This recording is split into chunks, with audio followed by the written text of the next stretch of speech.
Good day, Roy Sunshine mga kap. Ipapakita ko lang sa iyo kung gaano nakalaki yung cogs natin. Nag-upgrade kasi tayo from 11 speed, nagiging 12 speed na tayo, 1150. Pero hindi yung bibida natin ngayon, kundi itong second hand na chain yung ipapakita ko sa inyo. Naninibago kasi ako dito kasi may mga butas-butas dun sa may mga pin niya mismo sa mga link.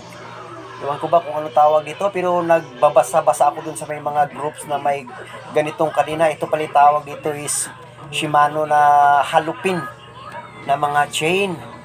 O yun, tinutusok ko na, ginamitan ko na ng toothpick para maalis yung mga tinga.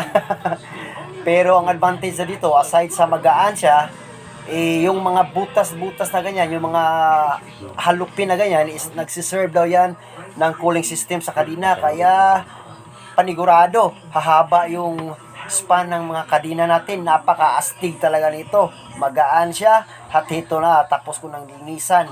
Grabe. Halupin. Shimano chain. Grabe astig. Napaka-angas. Second hand but not abused. Yuhu!